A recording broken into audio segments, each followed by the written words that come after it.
Hey guys, welcome to the show. You can hear chainsaws out here right now and things in the background from my street.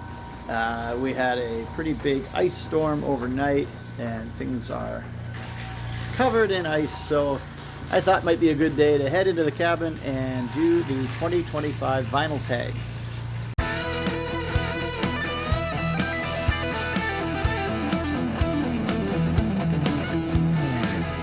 So the Vinyl Tag 2025, some controversy this year with the Vinyl Tag, a little bit of, I don't know, back and forth online I've been seeing. But it was created by a Pretty Green Vinyl guy, and thanks a lot for doing that. It's always fun to have a vinyl tag to work towards. I'm a fairly new YouTuber myself, within my first year still of creating content on the platform, so I'm just enjoying being part of the vinyl community and seeing what other people are doing. And the goal of the vinyl tag is to kind of share things in your collection, and you answer 20 questions basically about your collection and musical taste. So it's a good way to see what other people are collecting and what they're into, and maybe get some inspiration for your own collection. So let's jump into it. Here is the first few questions. Okay, question one of the vinyl tag is the best purchase of 2024, and this has to qualify as one of my all-time purchases. This is the Deviants.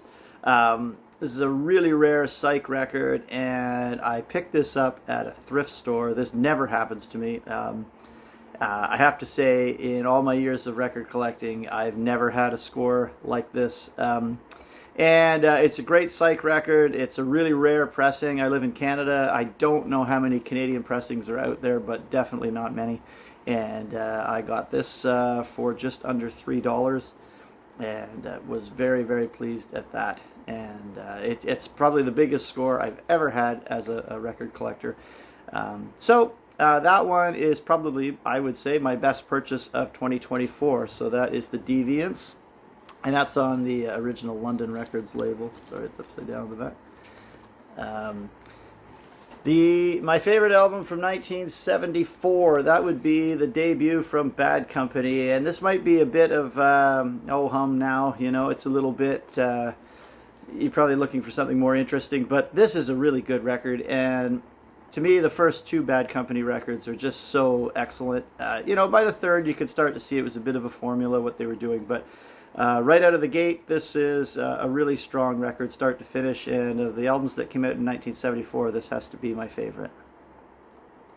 Okay, up next, an album that defines a genre. I would say this album, Bob Dylan, Highway 61, to me this defines folk rock, or whatever you might call that nowadays, roots rock.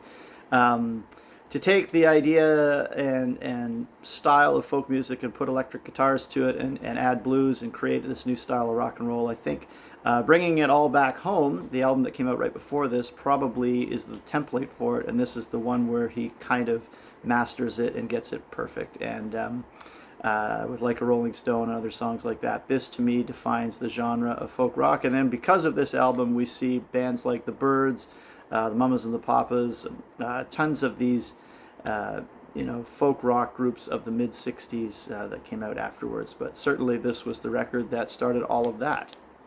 A band from your home country. I'm going to go with Rush. Lots of great Canadian bands out there, including the Guess Who.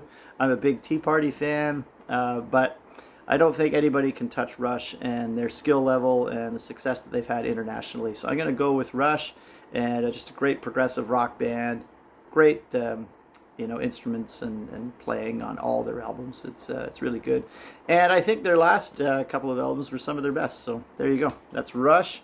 And question number 5, an artist you miss dearly. I'm going to go with Tom Petty, probably my all-time favorite or one of them. And I think when he passed away, he had lots of good music still left in him. So it's somebody that I certainly miss hearing new stuff from, and I think we're all a little worse off without him around. So I'm going to go with Tom Petty and the Heartbreakers.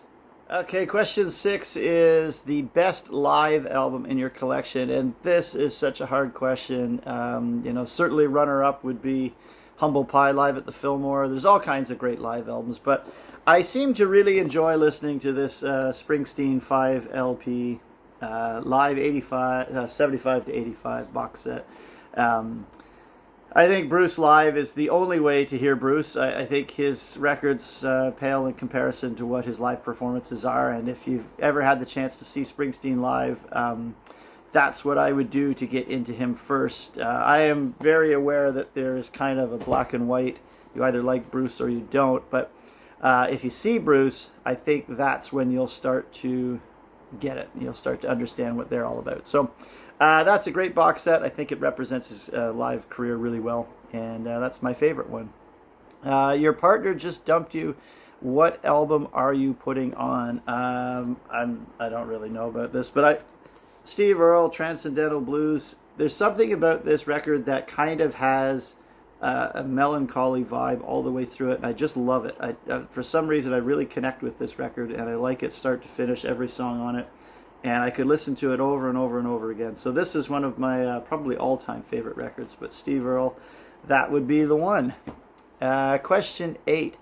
Best sounding drums. As a guitar player, I don't really listen to drums that much on a record. But I have to say, one album I've always really enjoyed the sound of drumming on is Machine Head by Deep Purple. And Ian Pace is just such an underrated drummer. Fantastic stuff on here, and the drums just punch. They sound really good. So I'm going to go with Machine Head.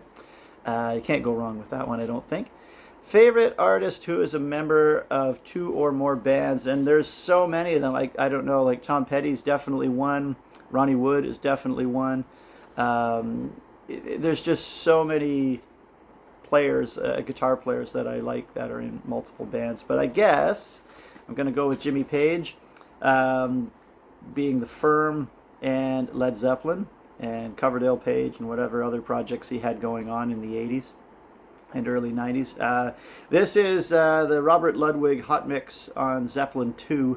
I just thought I'd show that one because it's part of the collection here. But I guess I'll go with Jimmy Page. Can't go wrong with a little Jimmy Page. Of course, the Yardbirds as well, right? So there you go. And Beatles or Stones? It's the forever rock and roll question. It's a really hard one for me because there's that golden period of the Stones from Let It Bleed through to Exile on Main Street is pretty untouchable by any band, and some of my favorite music ever recorded.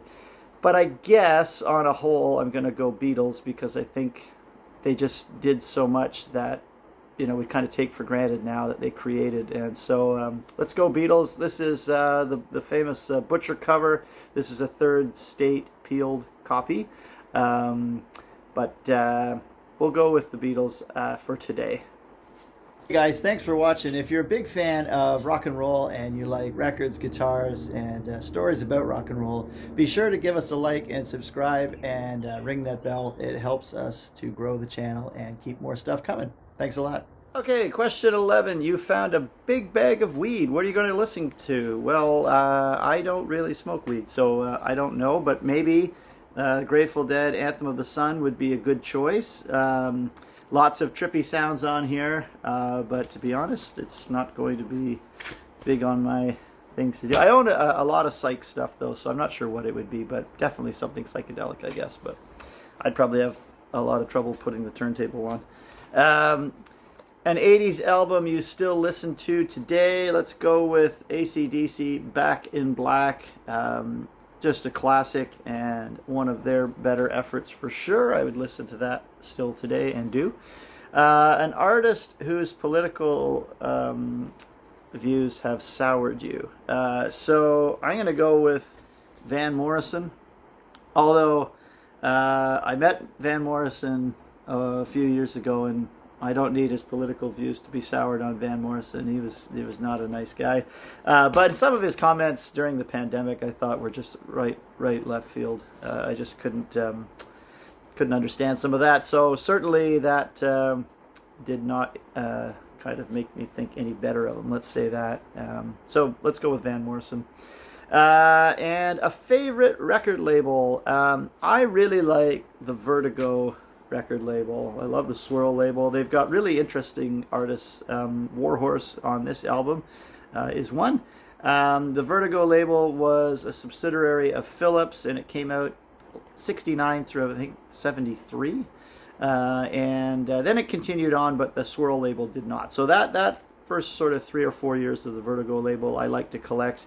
Some say the music's not very good. A lot of it, though, to me is ahead of its time. I think it ticks a lot of boxes. It's collectible, it's rare, and the music doesn't sound like anybody else. And I think there are some better albums than others, but on a whole, some of that stuff is pretty interesting, and it just doesn't sound like kind of anything trendy or run-of-the-mill. And of course the highlights are maybe the first couple Rod Stewart albums or Black Sabbath and things like that. But a lot of great prog stuff and just interesting hard rock and things like that came out of the Vertigo Swirl label. So that's a favorite record label of mine.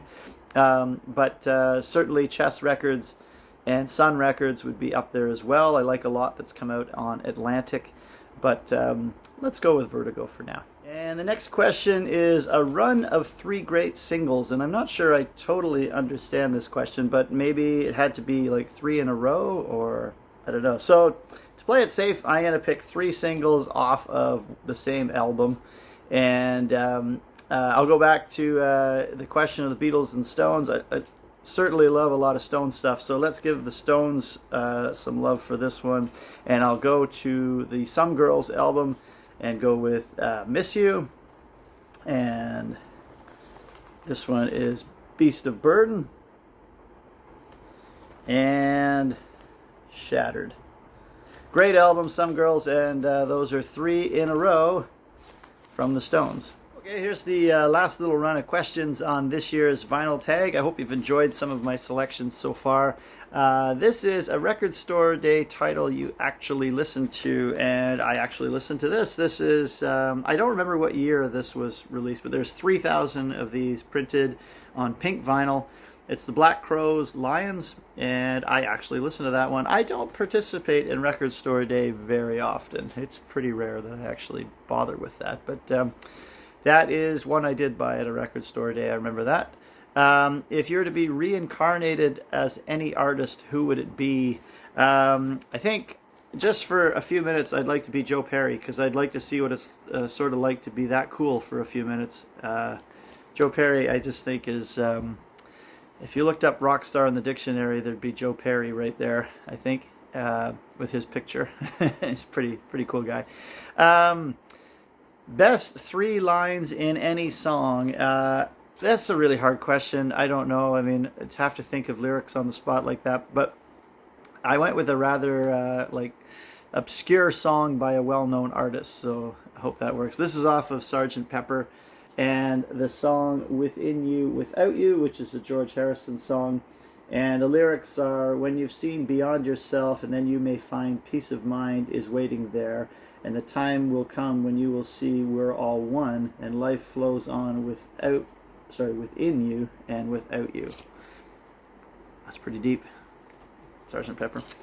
And then an album you never tire of. There's lots of those, but I really like the Tea Party's Edges of the Twilight. I listen to this record all the time. I never get tired of it. I think it's a great blend of all styles of music and great singing and guitar work on here. Jeff Martin is, to me, one of Canada's greatest musicians.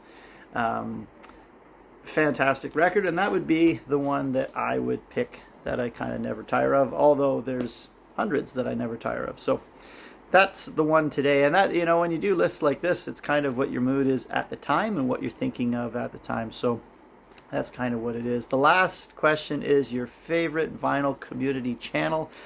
I don't know. I guess I like Dylan over at Noble Records, because we tend to listen to similar things. I don't really have a favorite. I don't listen to a lot of other channels, to be honest, and I'm fairly new on YouTube myself, so I'll have to listen to some more. I do like once in a while checking out the Vinyl Hunters in the UK. I think they're kind of fun and you know, interesting, and they're just a couple of dudes, which is sort of, I like that. There's no pretentiousness there, and that's kind of good as well. And we need more of that in the hobby, to be honest. So I think that's pretty cool.